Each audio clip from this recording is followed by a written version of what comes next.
Le Mali comptera 6 ambassadeurs à la Coupe du Monde des clubs qui débute dans 5 jours aux États-Unis. Découvrez leur tête dans ce premier numéro de Flash Sport.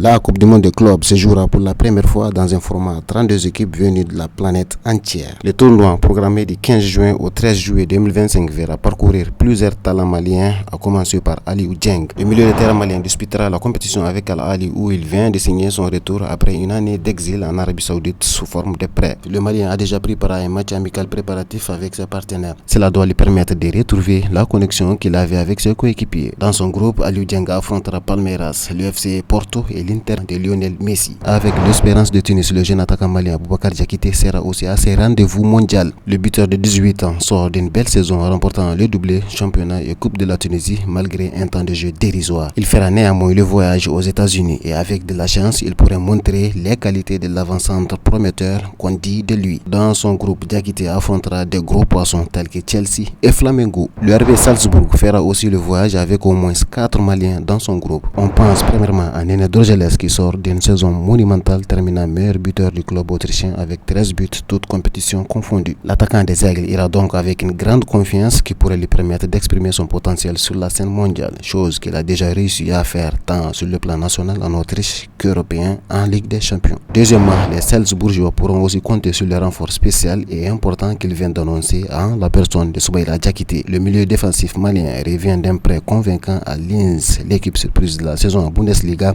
avec laquelle il est rapidement devenu un joueur clé grâce à ses performances constantes. Son retour devrait ramener la combativité qui a manqué au RB Salzbourg cette saison en Ligue des Champions notamment. Pour finir, Moussa Yewo et Mamadi Djambou seront aussi de la fête pour avoir été réguliers cette saison même s'ils ont eu du mal à s'exprimer dans les moments décisifs. En ce qui concerne le déroulement de la compétition, les 32 équipes s'affronteront d'abord en phase finale dans 8 groupes différents. Seuls les 2 premiers des différentes poules se qualifieront pour les 8e de finale. Tout se jouera ensuite selon un tableau classique avec des matchs à élimination directe jusqu'à la finale.